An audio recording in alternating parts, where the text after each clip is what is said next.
kadar untuk masuk ke situ di bawah Di kedinasan bawah.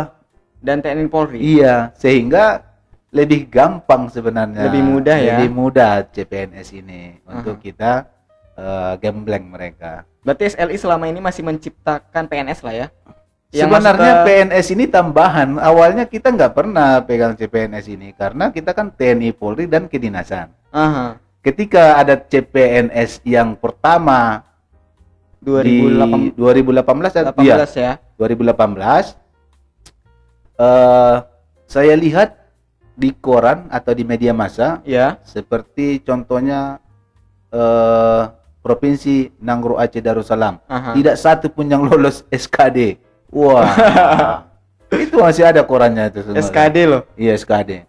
Baru Mandailing Natal, Aha. dari 6.000 cuman lolos SKD cuma 9 orang atau 6 orang gitu. Itu gimana Yang benar ya? terjadi. Iya, loh.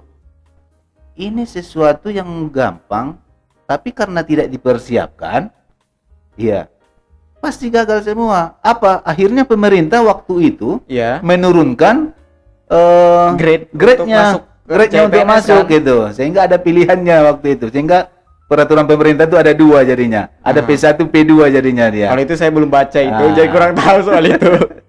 Bacaan saya belum luas. Di tes berikutnya, CPNS berikutnya, Aha. orang sudah bersiap. Ya. Ada yang ke Medan, ya kan? Ada yang ke Jakarta belajar gitu ya. Udah lumayan banyak yang lulus. Dan Aha. di tes yang pertama, SLI Belum ikut. tidak membuka bimbingan, yang ada hanya belajar ke rumah saya saja. Oh, berarti mengunjungi ke rumah lah Iya, yang konsepnya. pribadi-pribadi, yang family dekat. Private judulnya. Private. Dan itu pun saya nggak serius sebenarnya mengajarinya. Cuma saya karena gambaran juga belum ada Tapi gitu lulus kan. nggak walaupun nggak serius? 2 orang yang belajar, 2 lulus. Itu pun nggak serius. Nggak serius. Kalau diseriusin? Ya itulah yang tes berikutnya kan gitu kan. Nah, Ya boleh juga sih. 2 orang yang belajar, 2 lulus gitu. Sehingga apa salahnya saya bantu juga generasi ini di CPNS. Nah, sehingga SL ini buka untuk CPNS. Nah, sebelumnya tidak ada. Kita fokus CPNS tidak ada. Berarti fokus awalnya itu hanya TNI, Polri dan kedinasan. Kedinasan. Tapi belakangan ini melihat kebutuhan masyarakat, dibukalah untuk CPNS. Ya. Kenapa saya prihatin dengan itu? Ya. Karena kalau kita dari Tabaksil ini tidak bersiap, yang mengisi formasi ke sini itu yang dari luar gitu, bisa dari Medan, dari Jakarta atau dari mana saja. Sudah banyak terjadi sih. Dan bahkan kan itu sudah nyata Sudah gitu banyak kan. terjadi sih. Kalau kita tidak bersiap, ya kita akan bakalan menjadi penonton dan akan melihat itu depan mata kita terjadi gitu. Dan itu harus kita sadari dan kita harus bertindak. Tadi kalau SL itu ada training, ada leadership. Berarti selama ini masih berfokusnya ke training itu lah Bang ya? Iya. Leadershipnya bagaimana itu? Leadership sebenarnya sesuai permintaan. Kalau ada yang minta baru dibuat gitu. Karena kan nggak mungkin saya ngomongin leadership terus orang nggak butuh kan. Tapi sebenarnya yang butuh leadership di sini adalah calon-calon kepala sekolah, bapak-bapak yang saat ini jadi kepala desa, iya kan? Walaupun Mereka banyak korupsi, sangat kewalahan dia memimpin desa karena dia tidak punya basic memimpin sama sekali. Dia ribut lagi di Facebook atau di mana-mana gitu kan. berarti banyak pemimpin sekarang itu yang tidak punya jiwa kepemimpinan. Banyak. Ya. Mohon maaf, sekelas-kelas pemimpin-pemimpin kampus harusnya saat ini dia pemimpin nomor 1 di kampus. Iya. Harusnya dia menjalin MOU ke perusahaan-perusahaan. Sekelas rektor, dia nggak boleh duduk di kampus tiap hari. Karena kan tugas pemimpin itu untuk mencari relasi, Iya. mengembangkan. MOU dia harusnya Iya. keluar gitu. Yang untuk di dalam itu makanya ada Wakil wakil-wakil. rektor, untuk apa wakilnya di sana gitu. Dan dia nggak perlu sidak-sidak gitu ya. Kalaupun perlu hanya cukup ya laporannya aja lah. Sesekali Ya. fine-fine lah sesekali. Biasalah, enjoy sama mahasiswa, tepuk-tepuk tangan gitu kan, ngasih penghargaan. Berarti Ya, belusukan-belusukan itu gimana, Bang? belusukan. Ya kalau di tingkat daerah sini untuk apa belusukan? Ya kan tidak perlu. Apakah itu namanya pencitraan kalau belusukan? Pencitraan, untuk apa dicitrakan gitu. Ada seorang kepala daerah gitu ya, dia mau mencalon ke periode berikutnya. Terus dia bikin spanduk, bikin belusukan, bikin bagi-bagi sembako. Untuk apa? Dia 1 periode sebelumnya dia kemana? Selama ini memang kan yang menurut saya loh ya, yang saya lihat, apalagi saya kan dari kecil di Padang Sidimpuan, yang dilihatnya memang kayak gitu. Mau pencalonan banyaklah banner, banyak kegiatan, saya ini saya itu, setelahnya Padahal dia kan sudah 1 periode. Ngapain dia buat baliho lagi gitu? Harusnya dia tinggal ngomong ke masyarakatnya, 5 tahun ini kita sudah berbuat ini, 5 tahun ke depan ini. Pilih saya akan lanjutkan. Selesai. Ini kerja nyatanya ada. nyata ada gitu. Ini kan sudah 5 tahun, mau mencalon periode berikutnya, Iya. dia membuat baliho lagi lebih banyak dari calon-calon yang baru. Ini pemimpin macam apa? Leadershipnya selama ini kemana gitu?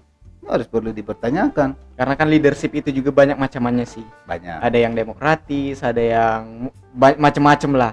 Mungkin pemimpin-pemimpin kita di sini masih banyak-banyak yang otoriter atau gimana sih? Ya, tergantung mereka sebenarnya belajar kemana ya. Dia panutannya kemana. Seharusnya pemimpin itu dia tidak bisa terpaku kepada satu contoh. Pemimpin itu sesuai dengan kondisi saat itu. Pemimpin itu sesuai dengan kondisi saat itu. Ya, contoh ya. Bapak Presiden kita yang Soeharto, almarhum Soeharto. Presiden kedua ya. Presiden kedua. Saat itu memang kondisi negara seperti itu, dia harus lebih otoriter saat itu. Di masa gitu Orba ya. Masa Orde Baru gitu, karena masih keadaan negara saat itu kan gitu kan, dan keadaan luas negara kita juga yang seperti yang sangat luas gitu. Ya. Saat itu memang harus seperti itu dia lakukan gitu. Di periode berikutnya bagaimana? Periode Bapak SBY bagaimana? Kok dia saat itu gimana? Sehingga dia bertindak sesuai dengan kondisi saat itu, sistem pemerintahannya, sistem kepemimpinannya juga seperti itu.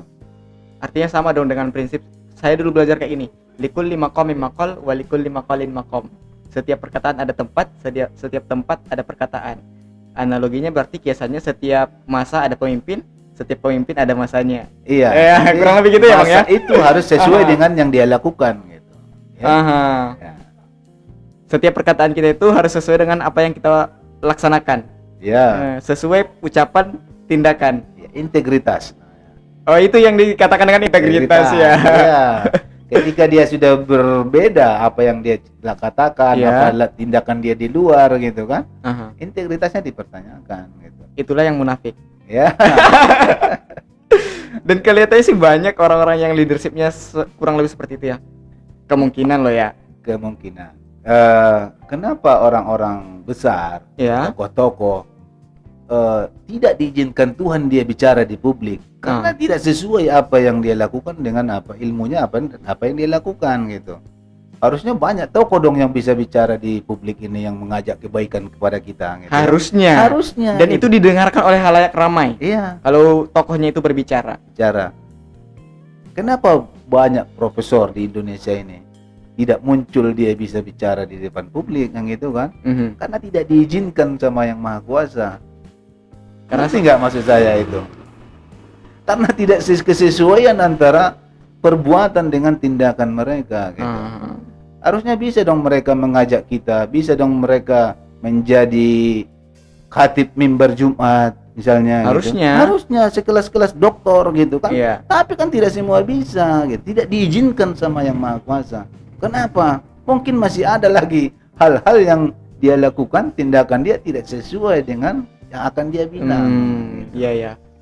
Karena memang kalau dari yang Abang bilang juga sekarang, apalagi di kampung saya ini loh Bang, banyak yang bergelar, tetapi untuk berdiri di masjid menjadi imam masjid ataupun khatib masjid belum bisa. Di kampung saya sendiri loh ya. Bisa saja dia bisa, tapi Tuhan tidak mengizinkan, tidak dikasih. Ya, kalau dia minta kan bisa saja. Daftar saya khatib Jumat tahun ini, bisa saja kan gitu. Tapi izin dari yang Maha Kuasa ini, kau tidak layak di situ bicara, perbuatanmu belum sesuai. Seperti itu. Ada invisible hand-nya juga ya. Kehendak Tuhan juga berpengaruh di situ. Banyak orang sukses juga di Indonesia ini, orang-orang kaya juga banyak gitu. Tapi kan dia nggak bisa jadi motivator, tidak bisa dia bicara gitu. Kenapa? Mungkin tindakan-tindakannya juga tidak sesuai. Nah, gitu. Nggak diizinkan sama yang Maha Kuasa dia bicara. Kalau kita yang di Tabak Sel ini udah banyak sih Bang yang jadi motivator ataupun gimana itu, yang sukses dari basic yang Abang lihat selama Abang di SL. Banyak juga orang dari Tabak Sel ini yang pejabat negara juga kan Banyak sih. banyak. Bukan satu dua, kalau dari sini yang menjadi pejabat negara di provinsi ada banyak. Di tingkat menteri juga ada. Menteri bermarga aja. Iya. Yang bermarga. Dulu itu ada Pak Sofyan Jalil. Kan perekonomian. Terus sekarang ada nggak sih Bang untuk di kabinet sekarang yang menjadi menteri dari asalan dari kita? Yang pakai marga ada. Marga siapa dia? Ada marga batubara. Oh, yang batubara. Oh iya, yang marga batubara. Walau Iya. bagaimana Karena tadi pertanyaannya marga ya. Saya sampaikan ada marga. Ada yang bermarga batubara itu ada. Ya sudahlah, kita nggak usah bahas itu. Nggak usah. Terakhir ada yang outbound Bang. Outbound orang Abang sering juga buat tadi.